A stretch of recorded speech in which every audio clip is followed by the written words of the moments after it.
Hello, everybody, and welcome back to The Radical Secular. I'm your host, Sean Prophet, and I'm here with my co-host, Christoph Defoe.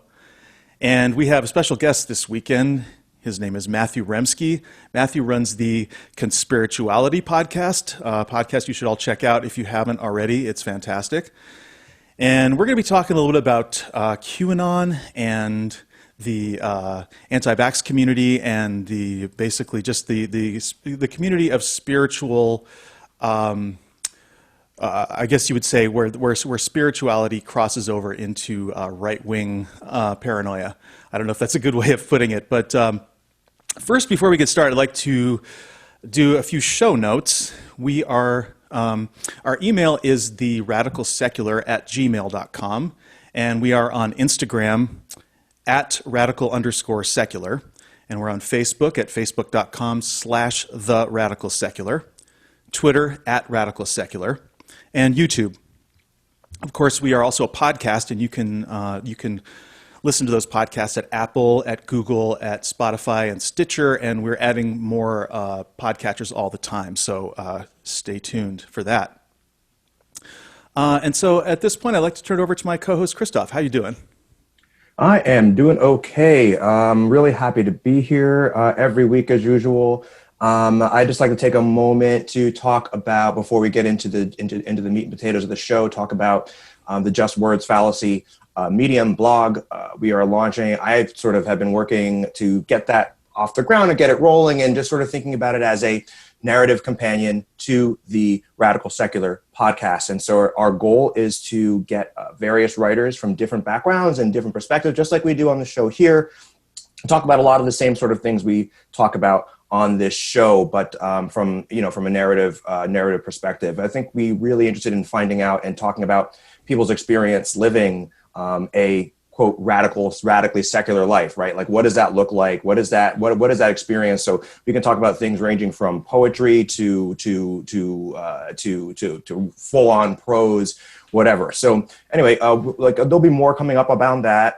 Every Thursday we're putting out an article. This last one that I put out on Thursday is just a short 2-pager about the Postal Service and the ham-handed power grab attempted and sort of done by the Trump administration. So, check that out. That is going to be that is the Just Words Fallacy at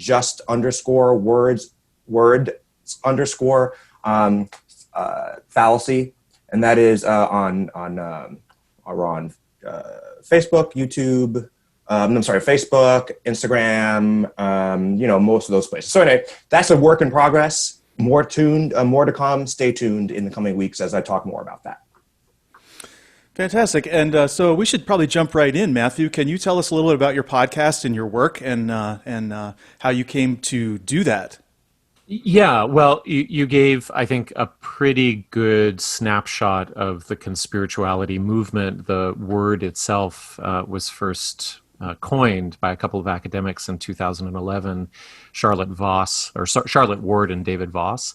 And the abstract to their essay, which we can put into the show notes, is that conspirituality would be this weird netherworld where alt-right and paranoid and also male-identified conspiracism begins to horseshoe and meet the utopianism of the New Age spiritual and wellness crowd. And now we started, my colleagues and I, we've known each other for about 10 years, and we started on the cusp of lockdown, really talking about how as the yoga industry shut down, as wellness spas ground to a halt, how we were starting to immediately see influencers in our world begin to ramp up the rhetoric around what we might call alt-health libertarianism,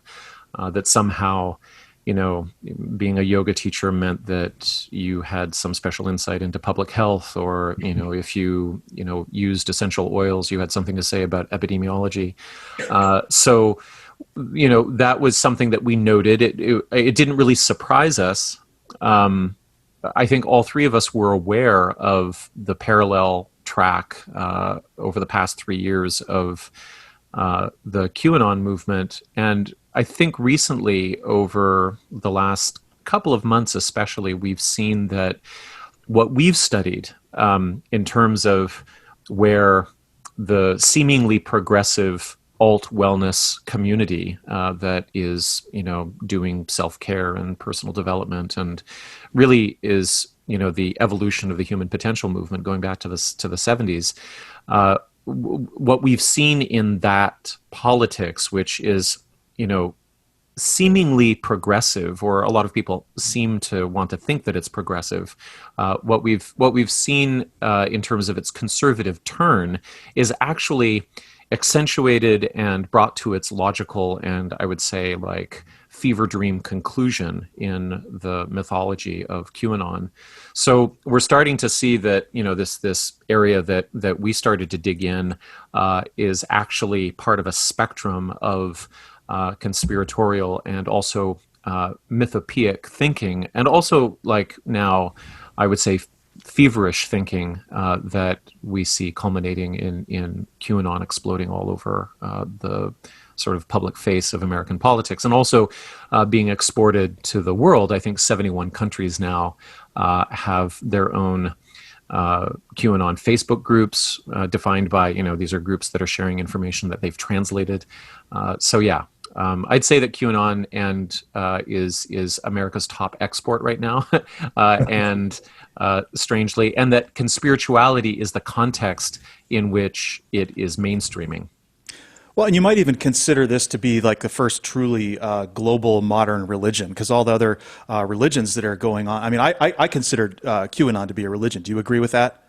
Yeah, I mean, we can also reference in the show notes a really great religious studies scholar here in Canada named Marc-André Argentino, and he's been on the sort of QAnon bloodhound trail for at least a year or so. And he has a great paper in Religion Dispatch, or Religion News, about, QAnon as a modern religion. We have to understand it and respect it, and be careful with it in that regard. And so, yeah. And now also, my particular contribution to Conspirituality Podcast is that, I'm a cult survivor, and so I'm particularly clued into the intersection between religiosity and cultism, or cultic dynamics. And of course, as we see this movement develop, we can identify all kinds of cultic dynamics with a couple of key differences that are really weird and confounding. So yeah, but definitely there are big tent religious aspects to QAnon, especially its ritualization, especially its penchant for prophecy. It's weird being an online movement that there's no sort of somatic or like bodily coherence, but at the same time, if most of its most fervent devotees are online 18 or 20 hours a day, there is kind of a bonding over this kind of blue light overwhelm that everybody is dysregulating their sleep with. So, well, that's why I would sort of distinguish this from a Mormonism or Scientology, which are two of the other kind of modern religions that are American exports.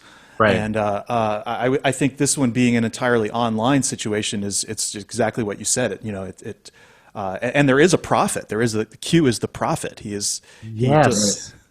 But he's invisible. But he's. That's what I was going to say. He doesn't really exist, right? I mean, like, he doesn't exist as a person. So, I mean, I have two things that can come to mind right away. And first is, I'm interested to hear, Matthew, what you, in your experience or what in your knowledge, how this overlaps if it overlaps at all with the evangelical movement. I mean, is there an overlap there? And secondly, because I'd like to just point out that I am in a cult survivor as well, right? So, having grown up in the we are, so we very much both of us in the same organization, in fact. I did not know that. Yeah. And so I was a young person, right, during that time. So I didn't make a choice, or a choice is an interesting interesting sort of term Yeah. when we're talking about cults. But it wasn't of my own volition that I ended up there. But certainly the detox process, right, the recovery has very much been frankly, the thrust of my adult life has been recovering from that kind of thinking, and I'm sure we can all identify with that. But so I'd like to maybe you could speak to any of that, or Sean, maybe you want to jump in.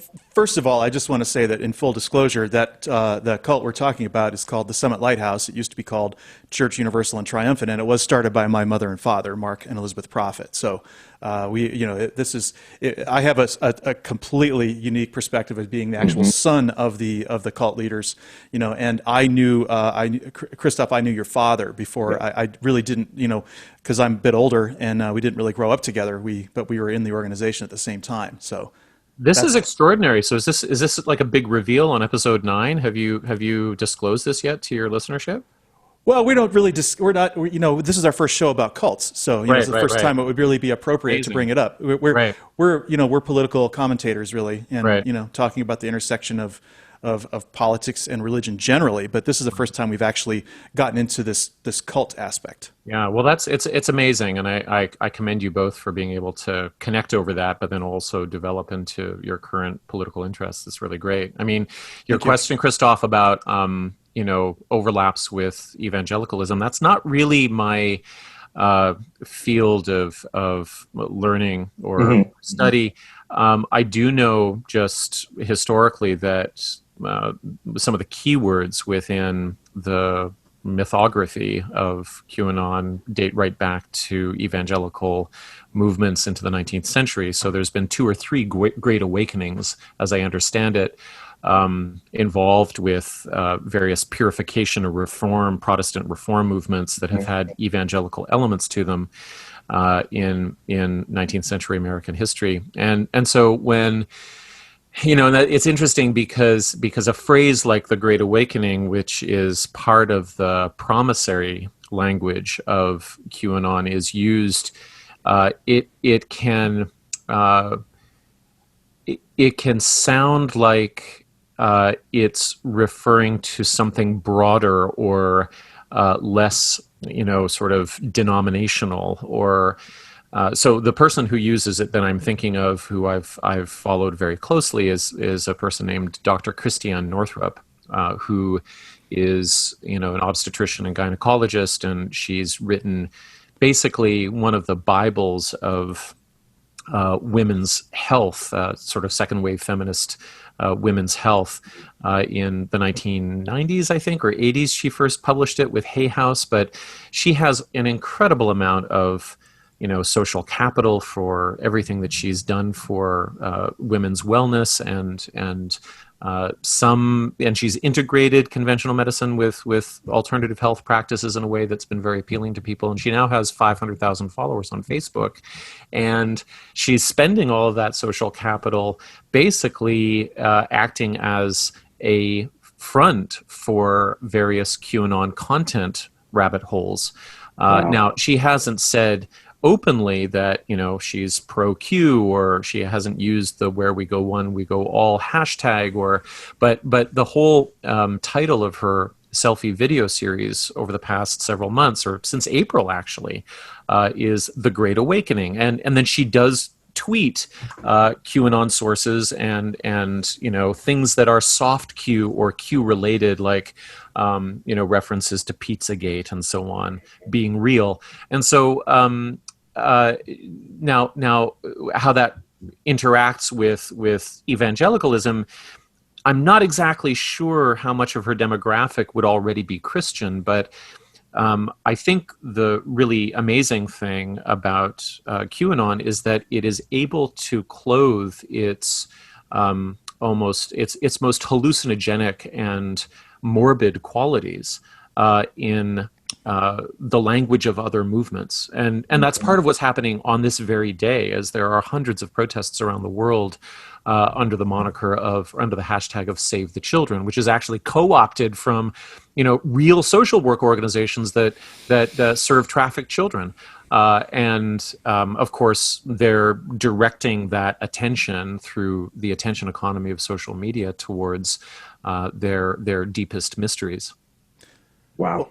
I want to comment on this because I think very much we're seeing this is sort of the Christian Reconstructionist, Christian Dominionist playbook on steroids. We're seeing, I mean, this is one thing that we rail against on this show is against theocracy in general. Like the melding of religion and government is probably the most destructive force in history, throughout history, because we saw that governments and religion were melded up until a certain point. And it was really the Reformation and and the birth of secularism with the Enlightenment that really actually allowed modern government with human rights that were separate and distinct from the church. But we see that there's really a resurgence of wanting to get back to that. And this is an article from Mother Jones that I'm reading right now, and it is about Michael Flynn, who is a former national security advisor. Now, obviously, he's been disgraced, but he has gone full on into this, having taken a pledge. It says, Donald Trump's former national security advisor, Michael Flynn, posted a video on Independence Day in which he recites an oath for QAnon conspiracy theorists along with 5 others. Now, this is somebody who is, theoretically a patriot and theoretically, cares about the Constitution. It says, the oath, which includes the QAnon slogan, "Where we go one, we go all," refers to an oath to become digital soldiers to defend the Constitution. So it's frightening. It's frightening. Yeah, it's. I mean, the defend the Constitution is really questionable, and I think it's a way in which the discourse of QAnon is really able to apply itself to whatever sort of emotional hook it needs to in order to further its own viral spread, because defending the Constitution is not really on the menu. In fact, I don't know the extent to which Q himself in the drops talks about the Constitution. I might be wrong about this, but the fascination is not with constitutional law or with I mean, they're very interested in freedom of speech and Second Amendment rights, but I mean, rights, yeah. Well, you can tell how they view the Constitution because they're apocalypse. They have an apocalypse with their religion, which is every religion needs one, and theirs is the this rounding up of liberal elites, the storm, rounding up of liberal elites and having them all prosecuted for pedophilia, which is it's essentially a trumped up charge. What their apocalypse is a fascist coup where they overthrow any sort of loyalty to the Constitution, and this is something we've seen very much among the 3% groups, the various patriot groups, promise keepers, oath keepers. All these guys, they claim to want to defend the Constitution, but they really, that doesn't include minorities, women, doesn't include human rights. Right. I think that's really important, right? And this is what I'm thinking about when I'm listening to you two talk, is that what the thread, and just sort of linking this back to what we always talk about on this show, is that the thread seems to be, right, because it's always, and I can identify with this, right, based on the way I grew up also, is that there's an amorphous threat out there, right? Like an amorphous threat, ill-defined, and in this case, it seems like it is relatively well-defined, but it certainly doesn't really exist, so there's no actual evidence of it, right? And it ends up becoming a way of thinking. And again, we talk about this all on the show, about like what I keep seeing is this lack of critical thinking, the stream all the way through. And you can pull that through with religion. You can pull that through Trumpism, right? You can pull that through this QAnon sort of stuff. And I'm not even talking about mainstream religions, but perhaps even mainstream religions, right? Like basically, right, that there is an authority. Some cases it's Q, some cases it's Jesus, some cases whoever it is, but there is some authority that's sort of telling you what sort of contradicting the evidence in front of your eyes, right? And that you can see, right? Like sort of telling you that what you see is not real. Here's what actually is real, and you should be really, really afraid of it. Again, it's all about this hierarchy, right? It's about power, and even as decentralized as Q is, right? It is still along those same themes. That's sort of just what I'm thinking as I sit here. It's very much like, Matthew, if you want to go through the 3 tenets of conspirituality that you went through on your show, I think that would be really helpful. Oh, that'd be great. Well, I mean, it's more specifically, it would be the 3 tenets of conspiracy itself. That nothing, first of all, nothing is as it seems. Mm-hmm. Nothing happens by accident.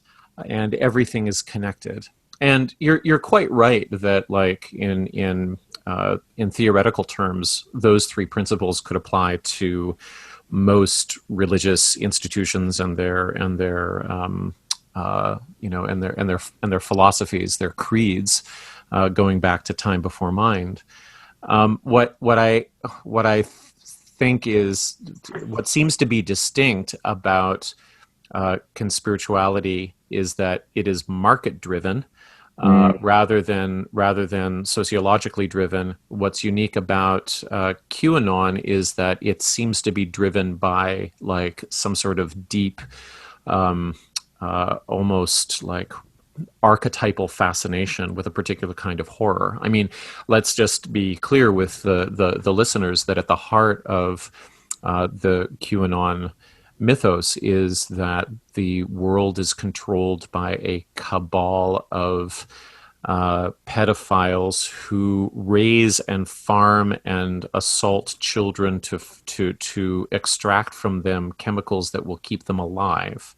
And then in some forms of that story, the children are also cannibalized. And this goes back into, like, medieval blood libel stuff. I was just going to say, yeah. It goes back into, I mean, there's some primal shit going on in this particular nightmare scenario that is being really, like, amplified and massaged and pushed through notifications and built upon in, it recaptures and recapitulates all of the unresolved public narratives around satanic ritual abuse that we have left over from the 1980s and 90s that were never quite resolved. And go ahead. I have a friend who was actually more of an acquaintance, but she was caught up in that whole satanic ritual abuse. I don't even know what to call it. Hoax. It was a disaster. I take the disaster. It was a social disaster with a lot of people hurt from a lot of different directions, and I think it's totally unresolved. I think for the most part we believe as a culture that that we have had some sort of legalistic and journalistic closure to that episode in cultural history, but I don't think we have at all.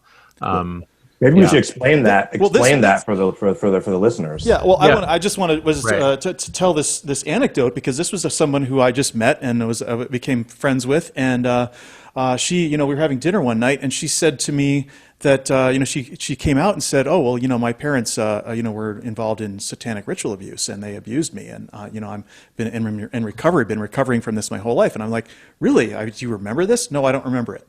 "Well, how do you know it happened?" "Well, I have repressed memory."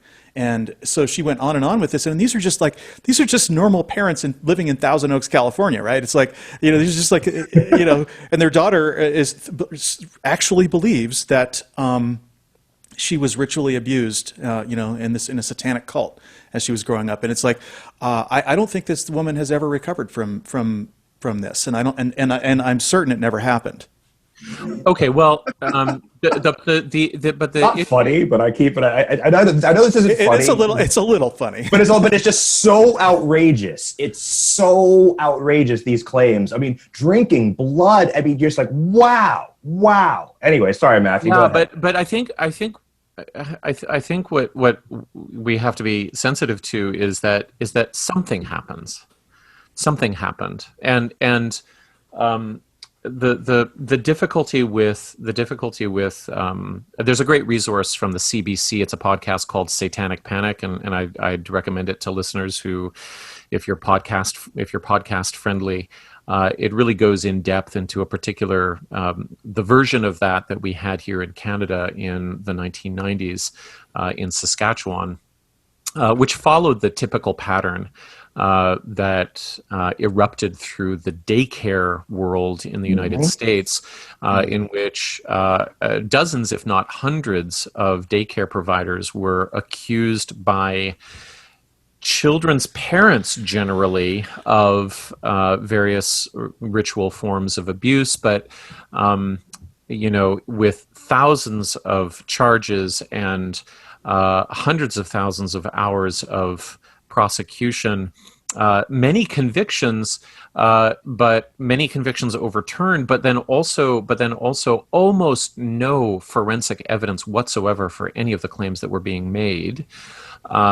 The Satanic Panic sort of era is viewed as this incredible failure in psychotherapy, for one thing, because it was often psychotherapists who were interviewing children in leading ways, and sometimes they were taught to do so by people who were known to be frauds, like Lawrence Pasder, who was the co-author of Michelle Remembers.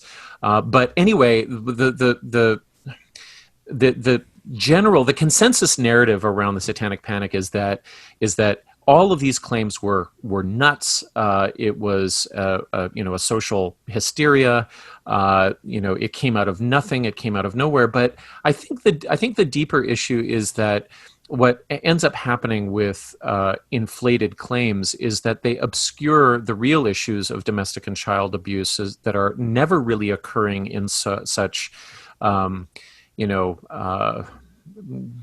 Dracula-like fashion. They're not occurring amongst strangers, right? When the QAnon people and the Save the Children people borrowing or pointing towards QAnon material, when they quote this statistic that 800,000 children go missing or are trafficked every year in the United States, what they're leaving out is that the fact that the vast majority of those children return home, and that only 115 of them out of 800,000 are actually attacked or trafficked by strangers. And the entire QAnon narrative around child abuse and child trafficking, just like the Satanic Panic narrative around child abuse, was that these were strangers involved in ruining the lives of children. That's not what happens. What happens is that abuse happens domestically, and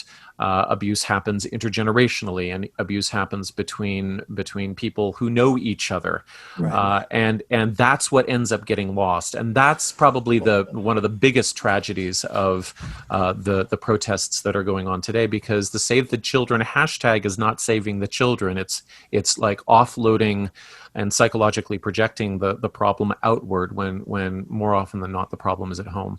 Well, and this is something I really, really want to pick up on, and that is that, first of all, a lot of this stuff, like you're saying, is very self-promotional. I mean, you mentioned that one woman who is involved in, she's got 500,000 wellness followers, and then she's dropping QAnon stuff in her, in her feed, and right. Then you've got this situation with the repressed memory therapists who were, they were getting a lot of patients out of this. I mean, hundreds, thousands of patients out of this. So it's a self-promotional thing, and then it's also a co-opting of social justice.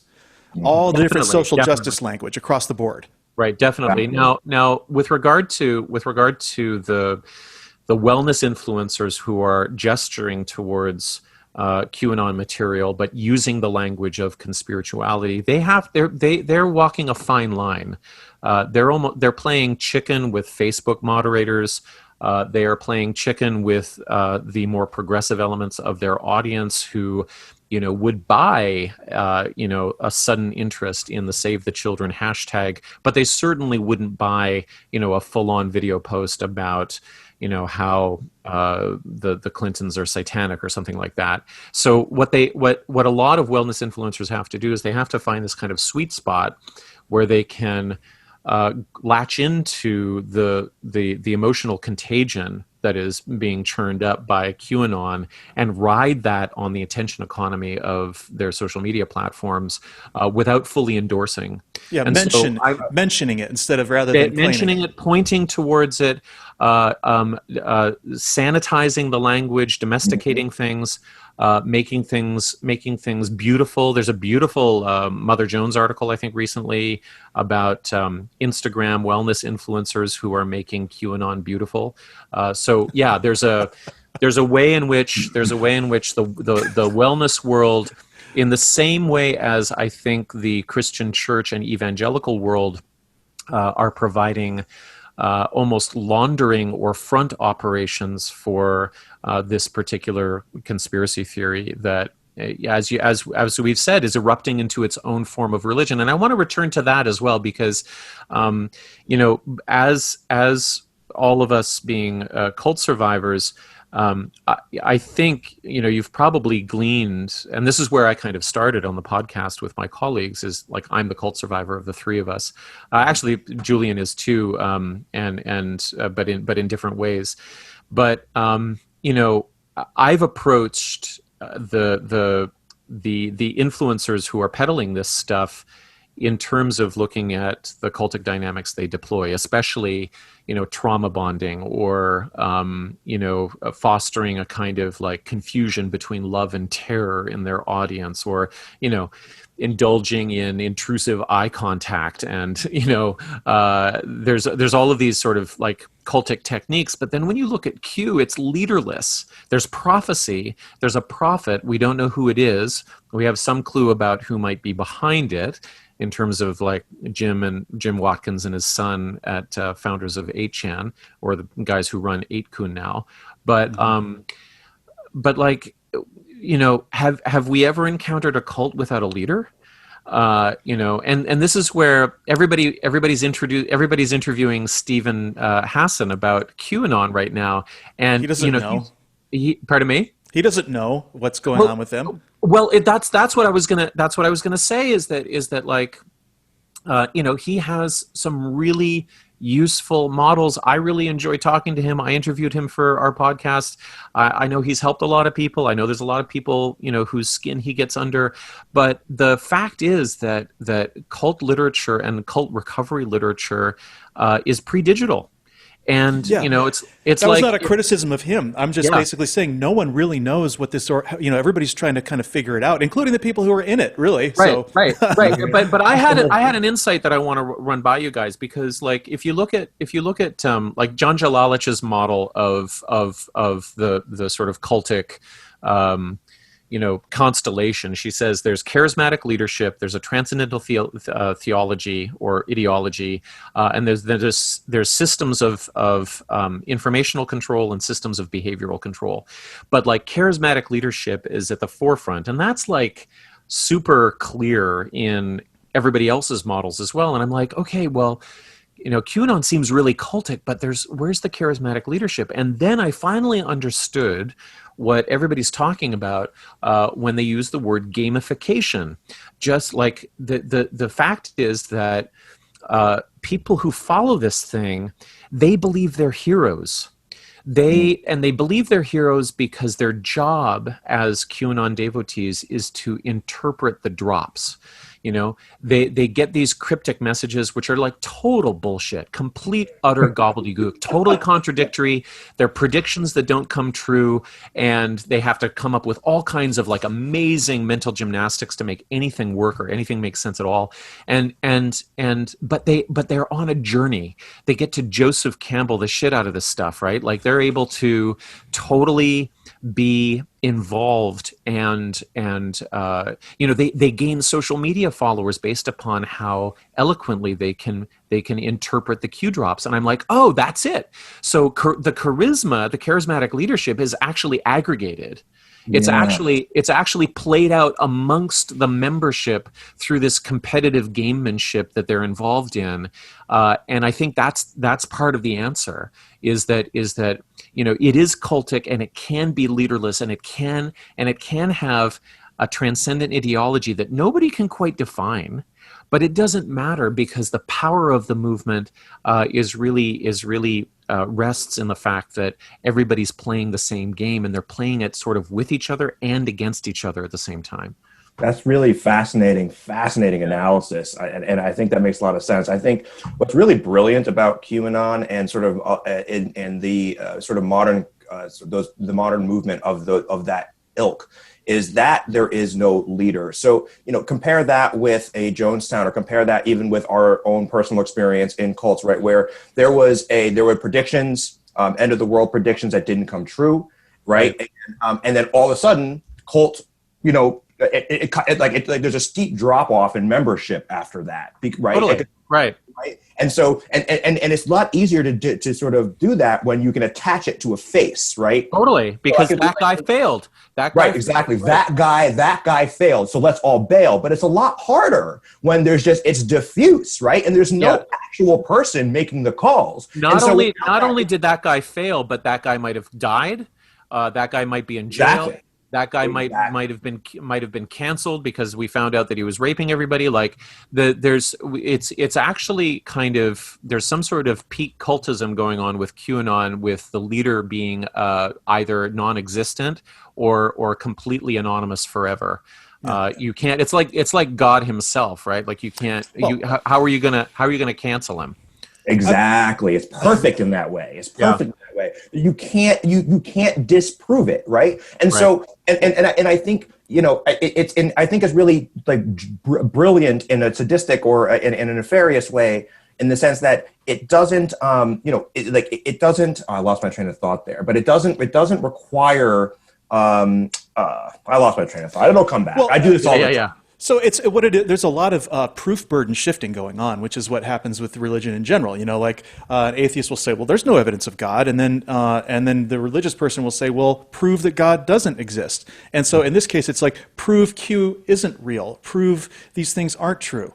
Well, okay, and then here's where we get into here's where we get into conspiracies, and conspirituality only works if there is something plausible running at the stem, and you know, it's like when you wake up on July 5th or whatever it is, and is this last year, and you read in the paper that Jeffrey Epstein has committed suicide or has been suicided or something like that, and you have some sense of how rich and deep his network goes, and then more reporting comes out, and you can see how deeply, you know, these personalities are connected. It's like, you know, they're not wrong about the structure of violence in the world. They're wrong about the target. They're wrong about their anti-Semitism. They're wrong about the ultimate goals of people.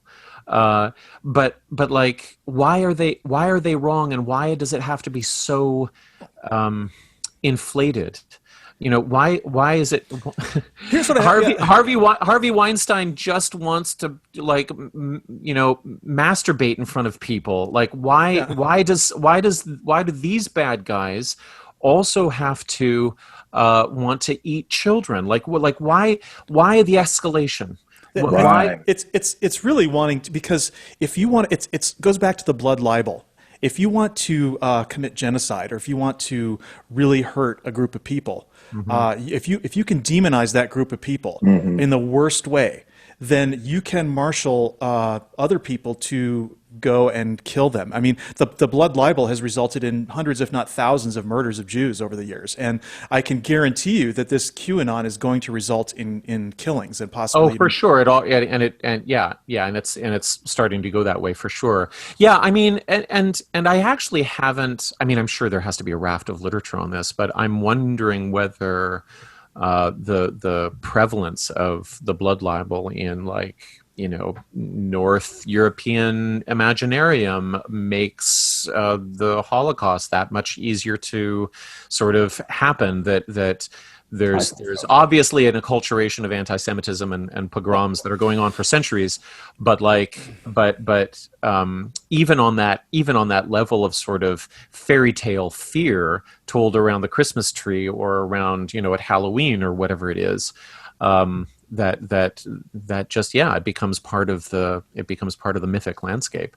Well, there's a concrete example of this, and that is that, you know, Henry Ford printed up thousands and thousands of copies of this Protocols of the Elders of Zion book that he distributed, and at the time, throughout the world, right? Throughout the world, to high-powered people, right? Throughout the world. And so, you know, when the Holocaust is going on, you know, there's boatloads of Jews coming, trying to get into the country, and we were treating Jews at that point very much like refugees are being treated now. And boatloads of Jews were refused, and a lot of it was because they believed these horrible stories about Jews. And so, you know, these kind of ideas are extremely destructive. And I mean, we haven't seen. I mean, this is going to be this is a very, very dangerous development in the world history. Yeah, you know what I'm thinking as we're talking. You know, the brilliance of, I know one of the brilliant elements of the QAnon, and it shares this with religion as well, is that it really preys on the fallacies that the human brain tends to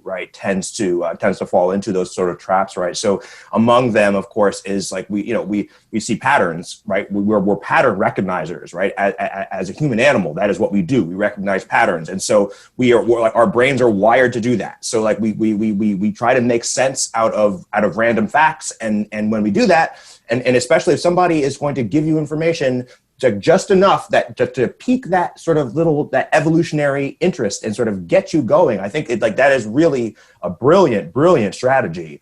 And I say that, and another thing I want to talk about, and I say this a lot on this show because I think it's important, because we talk about a lot of extreme views, extreme ways of thinking, extreme outcomes. And I'll use the neo-Nazi example because it's one of my favorites. It's like, right, because when we talk about white supremacy, people think of neo-Nazis in the street, skinheads, right? Maybe you think of burning crosses and all that, right? But right, and that is true. Right, that is those are definitely racists. That's definitely white supremacy. But it's a much longer. It's a spectrum, right? It's a spectrum, and so. The same thing we're talking about here with the conspirituality and these people who believe that, right, that there's Democrats, and the Clintons especially, obviously, are like the sort of favorite punching bags here, right? They're eating babies and whatever, drinking blood. So, but that is a way of thinking. That is a pathology of mind, right? That is at its extreme, at its most extreme. But this is the kind of thinking that is laced all within mainstream conservatism, right? I mean, it's this idea of and I keep coming back to this idea that there's just a boogeyman out there, right? Maybe it's Antifa, right? Maybe there's a whole host of a canon of boogeymen on the right, and I just want to point out that look, don't I think it's important to point out that it's not always that it's not just that horrible extreme that's the problem, right? It's the thinking that's laced in through human culture, but certainly on the conservative right. Well, also, I mean, that's you're kind of getting, Christoph, right to the heart of where our little wedge of study is in conspirituality, because we're trying to look at where mainstream ideas of alternative health and wellness are actually very profound gateways to this fever dream world. And one example that I always like to bring up is that there's this elision in the language between the certain usages of certain conversations within the anti-vax movement that move directly into the notion of there being some sort of organized and state-run child abuse, right? So one of the people that I study, I'm going to be publishing a feature on pretty soon, will compare vaccination to forced penetration. They'll use this language of that points at rape to describe the activity of the state in relationship to the innocent child. Mm-hmm. And there's really not a lot of space between thinking of vaccination as forced penetration and thinking about vaccination as child abuse, and then thinking about child abuse in terms of the assaults that go along or that would define the sexual exploitation of children. And so there's this without having to talk about child trafficking or child abuse, there's a directional movement towards a darker and darker fantasy of what's actually going on, and all of it is being used to discredit the work of public health officials and people who actually do research on how to increase positive health outcomes in relation to infectious diseases. So yeah, the spectrum is super important. It's too easy and dangerous to discount or dismiss the most extreme expressions of the QAnon mythos, because if we do that, I don't think we see the subtler themes that lead towards it, or that, for which it provides an amplification. Absolutely, and just to follow up on that, because I think you hit a really important point there. And right, everyone who watches this show probably knows that I'm not a huge fan of the slippery slope argument, but I do think, but I see it here, and I think it's important to point out for a lot of reasons, but not the least of which is, in my conversations with people online, and and observing Trump people and folks that are sort of really into the Trumpism, right? They may or may not be QAnon folks. I think there's a significant overlap there, but they may or may not be. But it's the same kind of thinking, like, right, that it allows. It's really easy to slip into, well, both sides are bad, right? It's easy to slip into sort of really lazy thinking when you say to yourself, well, yeah,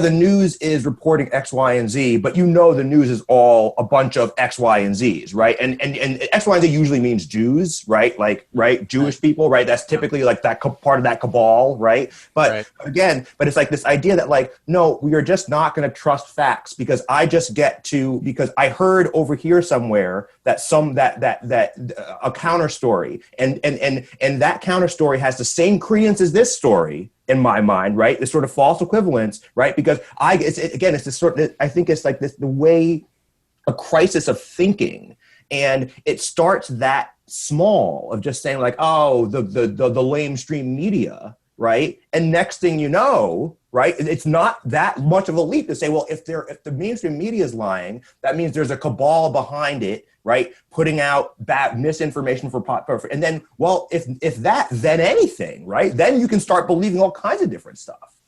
Yeah, I mean, it's almost it's a very predictable tactic. Like, I punished myself by actually sitting through the sequel to Mickey Willis's Plandemic, and it opens. I couldn't believe this. It opens with, and it says right across the top of the screen, it says scripted reenactment of a meeting or something like that. And what they do is he has a war games scenario put on by the CDC last October, like a tabletop exercise, 3 hours long, that was like internally reported. Maybe there was some news coverage of it or something like that. But they made up a script for it, and then they pretended at the beginning of the documentary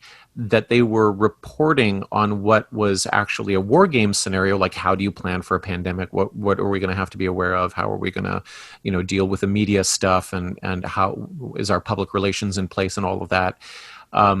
Willis, in his documentary, suggests that their contingency planning against a possible pandemic proves that they knew it was coming, therefore they planned for it. Therefore, the next part of the argument is going to be, well, how did they actually release the coronavirus from a lab in China to terrorize the world, and so on. So it's like there's so many layers of flipping around the sourcing and credibility and basic practices of fact checking and corroboration, that it's not about the data at all. It's about, and underneath the entire reenactment is this ominous music, and that's of course. That's the juice.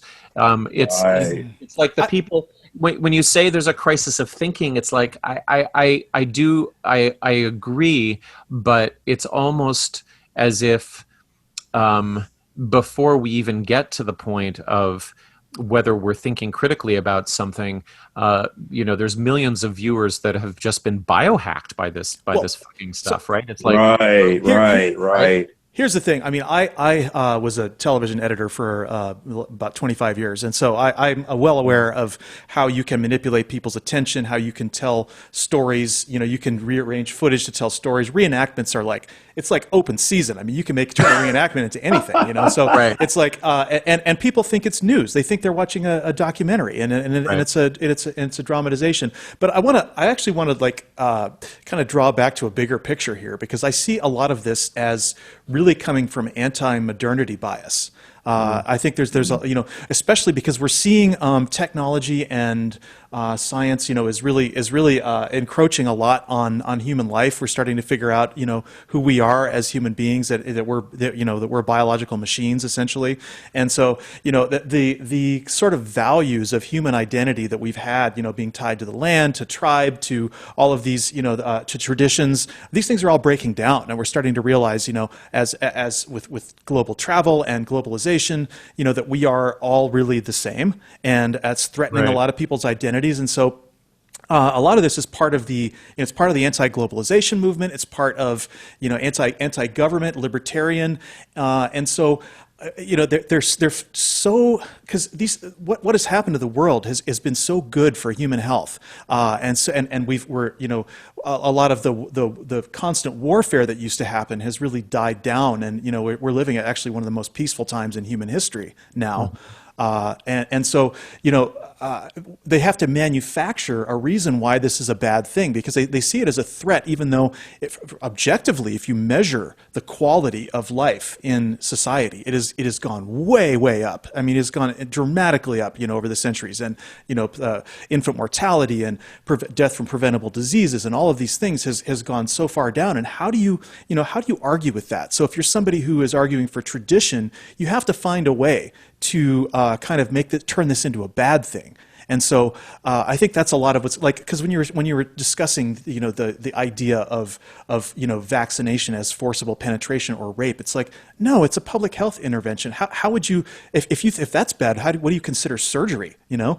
Mm-hmm. Right. That's a really great point. Yeah, I mean, a couple of things as you were running down the you know, the complaints, the resistances to modernity. Who better to iconically represent all of those anxieties than somebody like Bill Gates? Like, is it any wonder that he's at the center? That he's at the center of he's the target of so much vitriol and rage. It makes sense in the sense that, you know, here's somebody who is central to the reconfiguration of how humans interact with each other. And in a very short period of time, in a very unregulated period of time, in an unprecedented movement from the analog to the digital, and in a field that seems to be even more complex and obscure than medicine.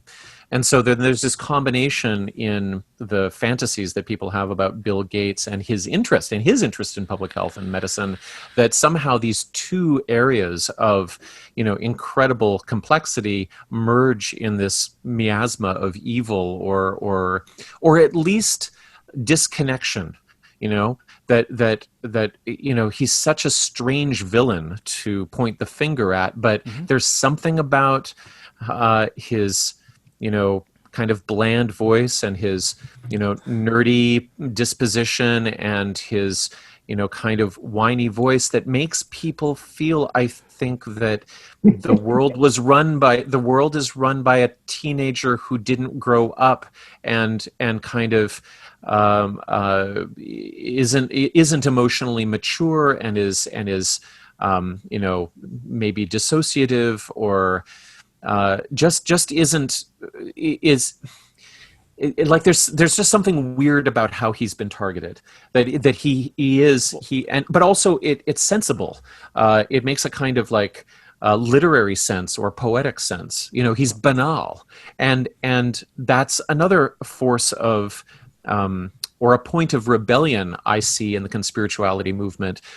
There's a great yearning, a great drive towards what I would call a re-enchantment, or the feeling that, well, somehow, since the evolution of scientific materialism and, you know, since we've, you know, we've reconfigured our understanding of how human beings grow through evolutionary theory and so on, that there's a yearning for the mystical and the magical to return, and Bill Gates is just this kind of like, IKEA refusal of the mystic.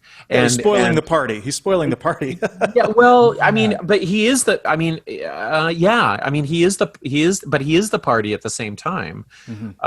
And the parties that we used to have in the forest are now taking place in Facebook groups, and so, yeah. Yeah, why aren't they mad at Zuckerberg? Why are they mad at Gates? They're very mad at Zuckerberg, but not because not because he's turned people into soulless consumers and producers of personal data, but they're mad at Zuckerberg because they think that he wants to censor them or something like that, which just isn't true. It's really because of social media that the conspirituality and QAnon movements have grown. It's like crack. I mean, social media is crack for this stuff. Well, and here's the other thing that I wanted to bring up with you guys, because we share this history together, and the other thing about what Hassan has to offer in relation to what do we do to the family member or the friend that we see go down the QAnon spiral. All of his answers are therapeutic, and they're interpersonal, and they're like, don't call the person stupid, and show them that your friendship is stronger than their ideology, and show them that the security of your relationship can actually be stronger than the false safe haven that this crazy theory provides. Do all of these things, and if you know them in real life, you bring them cookies and so on, and that's all really great, but it's really great in a pre-digital, in real life, brick and mortar sense, because the crazy thing about trying to engage with people who you might love or who you at least respect, who you see going off the deep end with disinformation, the impulse online is to comment or to or to do your own post, or to engage with the person in some kind of way that you think might be helpful. And when it comes down to it, we interviewed this guy named Imrad Ahmed, who runs the Center for Combating Digital Hate in the UK, and he's like, no. If you engage the person who's spreading around conspiracy theories online, you indicate to Facebook that content is valuable,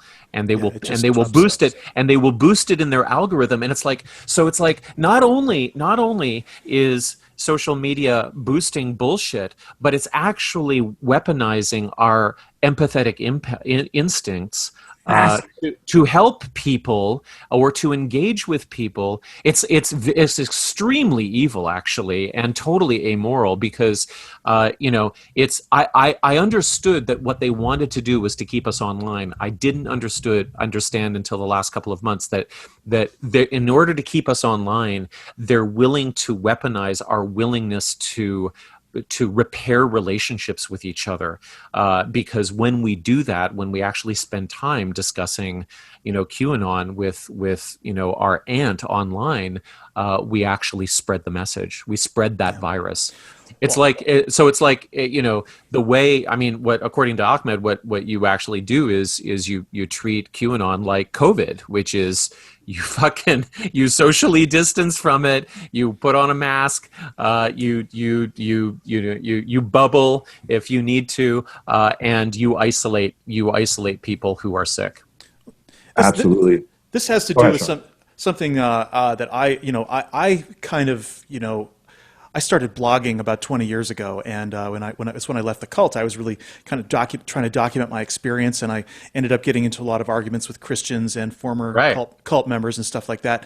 And I finally reached a point where I stopped arguing certain questions. I said, if you believe X, then, I consider you to be disqualified. You're not part of the conversation I want to have. And Right. so, and I did the same thing with Trumpers, and I cut people off, and because I do not want to contribute to this boosting of the argument.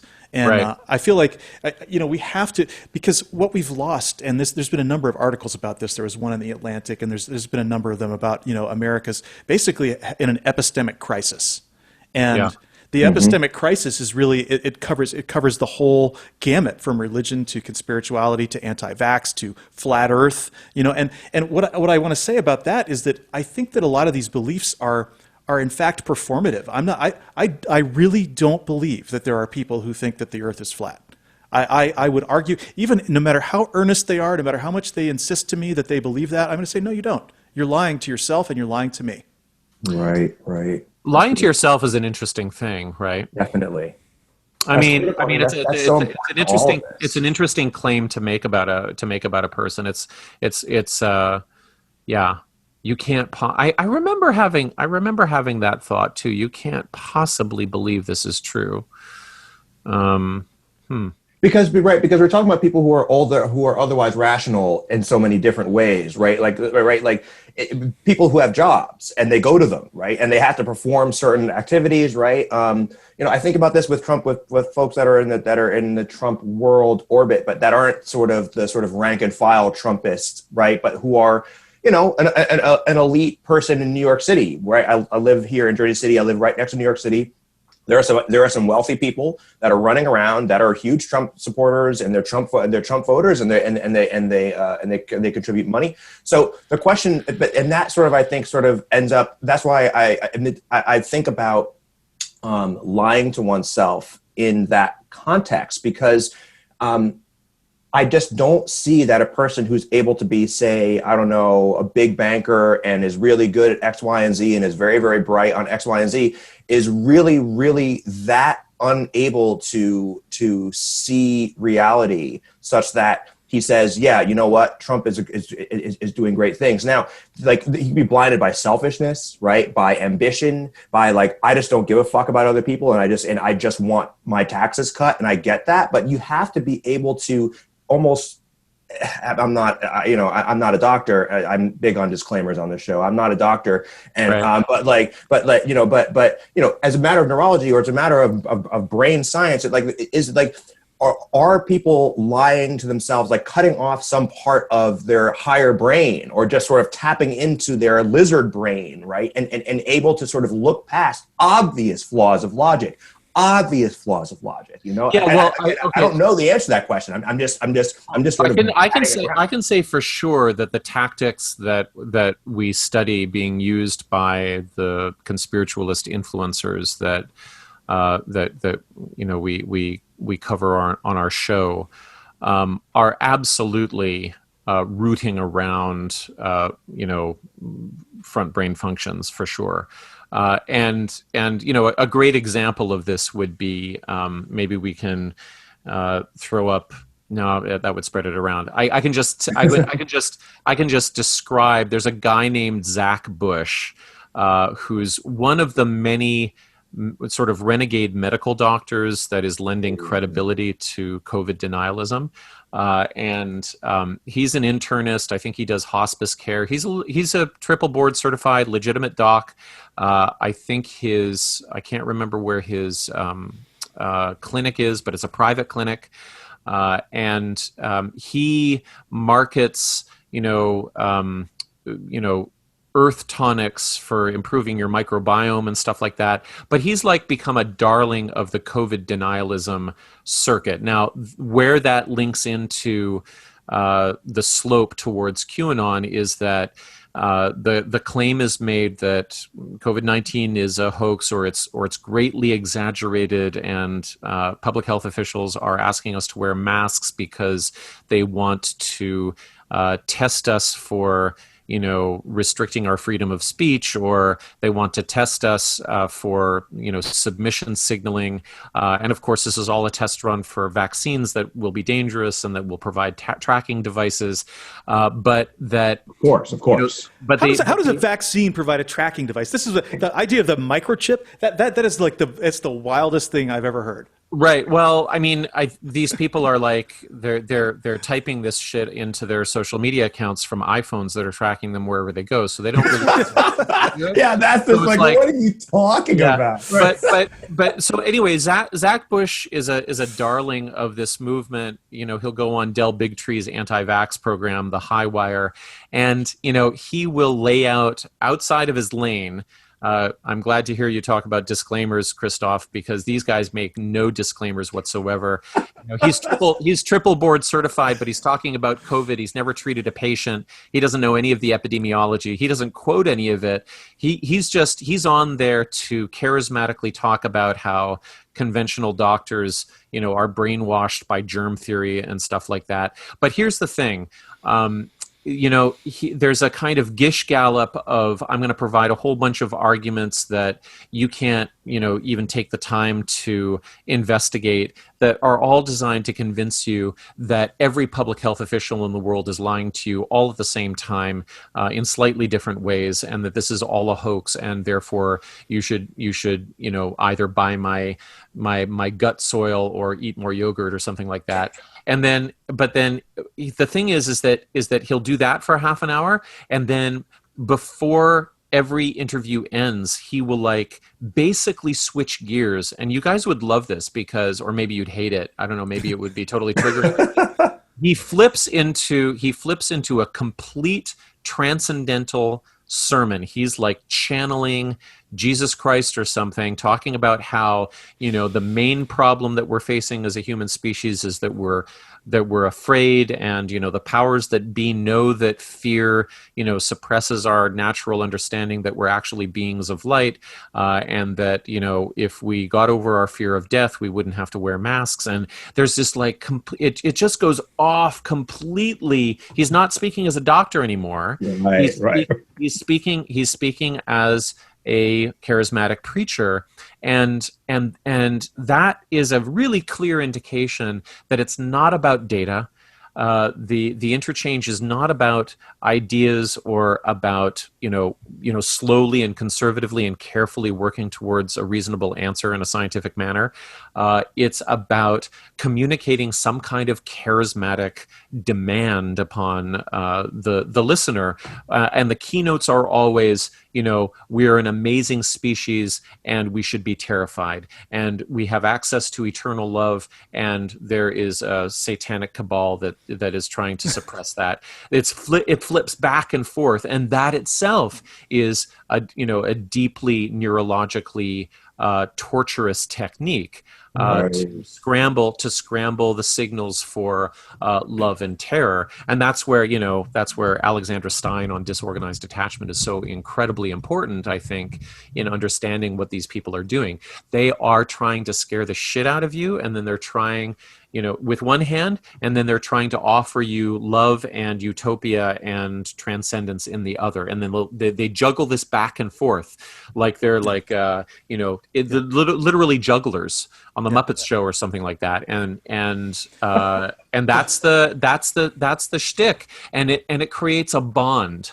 because the person who is telling you about how terrible the world is also offering you some kind of spiritual ascension to solve it or to give you some relief. Well, it's the carrot. It's the carrot and the stick. Sorry. Yeah, it's totally carrot and stick. Totally carrot and stick. Yeah, it's really remarkable to hear you talk about this, and I listened, like I said before the show, I listened to a couple of your podcast episodes. Really great stuff. The two most recent ones, you know, and you talked about earlier in this conversation also about sort of the cultic techniques, right? That end up being sort of like that lay the foundation.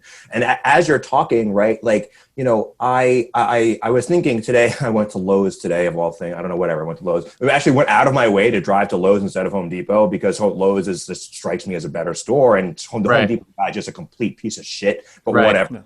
But like, we drove the extra, like, whatever, 5 miles to get to the Lowe's. But as I'm sitting there, I'm talking to my wife and I'm listening to your podcast, I'm saying to myself, like, holy shit, you know, like, you know, growing up this is exactly the kind of language that I remember, right? And this idea that, like, again, that there is just like we in our language, the language of our organization, it was demons and discarnates, right? Mm-hmm. And they were just sort of like, and they were from basically like an underworld type environment, right? So, but like they're out there doing like just unspeakably evil things, right? And also influencing you to do, in various ways. And then and so there's the stick, right? And then the carrot is like, yeah, but don't worry, because as long as you balance 50% of your karma, 51% of your karma, right, then you get to ascend to someplace else at some point. And so again, it's like this sort of thing. But I remember as a child feeling like what you mentioned. This is what made me think of it. Like terrified, literally, like actually terrified of the demons and discarnates out there, right? And also aliens, alien abductions and stuff like that. I was going to say that, like, my mom was really big on discarnate aliens. Like these were not actual craft that were physical. They were on the astral plane. Okay, astral plane. That's the term I was looking for. They were on the astral plane, and they were coming around there. They were attacking by the millions, thousands, millions of these things just coming and attacking. And we had to decree and hold up our hands and do all of this. We were swinging swords and knives, to cut ourselves free from the aliens and the entities that were making us. So what it was is it was really an externalizing of all of human psychology, right? So if you had a temptation, if you had a sexual issue, whatever it is, it was all coming from outside of you. None of this was you. So I could go on and on with the theology of it, but it's like there's not enough time in the world to want to go through all of that again. Right, and we shouldn't. But I mean, but the point I think is a really good one. Is that this idea that is that there is a existential problem that you cannot solve on your own, right? That cannot be addressed with normal human ideas like, say, psychology or foreign policy or whatever, because the Soviets were a big sort of like evil thing as well, big right? Menace, this is during the 80s and 90s. So so the things that can be dealt with by human ingenuity, working together, like you mentioned, Matthew, incremental scientific advancement, these sort of solutions were set aside. Instead, there's a spiritual solution to a spiritual problem, and there's only one way that you're going to get there, right? And by the way, I've got it for you right here in this little tincture bottle or whatever else, Right. But it's really fascinating stuff to sort of link this all together, Matthew. Yeah. Well, I'm really at some point I'd love to hear more about your stories, because you just said actually that you didn't want to go through it all again, but I mean, no, I will. I'd be happy to go through it. But for it to be so close to home is like this ultimate expression of manipulation through this confusion of love and fear. Mm-hmm. So when we look out into the broader world and see how the marketers of QAnon are operating, I think you're well equipped to see that. You both are, because you're looking at played out on this cultural landscape, and now with great political consequence, this kind of technique of emotionally triggering masses of people with a simultaneous prophecy of terror, and but then also a possibility that love and freedom is just around the corner. Oh, always the golden age. Yeah. The golden age was that was the big draw for everyone. The ascension into where you become one with God, and then the golden age on earth was the other one. Right. Exactly. Right. Yeah, and when it comes down to it, it won't give. I mean, the real tragedy of all of this stuff is that it doesn't actually give any pleasure or happiness. It gives a kind of emotional junk food that makes people really, really high and really anxious, and then really low and devastated, and then ultimately really betrayed because they're not building, QAnon is a social media movement, and people really believe that they're building friendships through it, and they're not. They're not. They're conditional. They're conditional friendships. They're absolutely conditional, right? Right. And real friendships take work, and they're boring, and they, it's like gardening, Yeah, that's really interesting that you brought that up, and because right, and I just thinking in terms of my own personal recovery from that mindset right, because it requires grounding oneself in right. I mean, for me, it required lots and lots of therapy, but that's exactly my point, right? It like coming to terms with oneself and coming to terms with just the human condition, right? Everything that everyone always goes through as being a human being, even in a country like the United States or Canada, right, where our lives are very, very good, but still being a human being is like existentially stressful. And so instead of dealing with that in a healthy way through building meaningful relationships, right, that are not conditional, that every relationship is in some sense conditional, but you know what I mean, right? More or less on and going into oneself and figuring out this is how my mind works. I'm a human animal, right? I'm a meat machine, right? And I do certain things for certain reasons, and sort of dealing that hard work. That takes a lot. That takes years and years. It's a lot easier to just open a book. Right? It's a lot easier to be given an answer. It's a lot easier to have these sort of superficial relationships online that are based on these conspiracy theories. And so, it's and then like you say, at the end, when it's all over, and if the person is lucky and they get out, then there's this low, right, of all right, or even within the organization, right, like a person who's you have to sit there and wait for the next QAnon drop. Right, to sort of get that high again of going down the rabbit hole, and it's just so dangerous and destructive. It's an absence of meaning that I think a lot of people leads people into these things. And again goes back to the anti-modernity bias. People think that modern life lacks meaning, and so they have to dress it up with some sort of mysticism. And I think that's what I see as a common thread. Yeah, I mean, and maybe a final point is that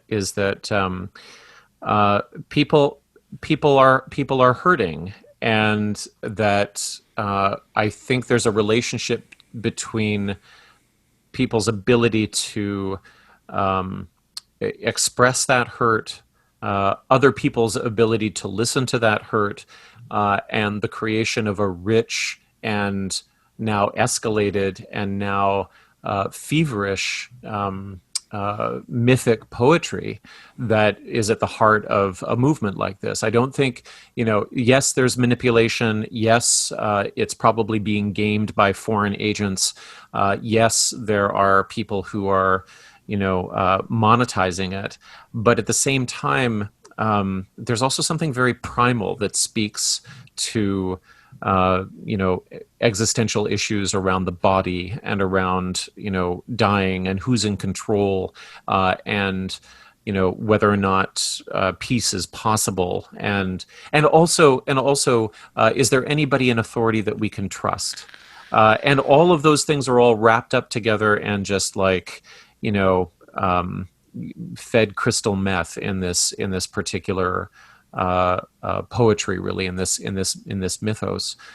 And yeah, I wish it could provide relief to people, and that relief was stable, but it won't. Yeah.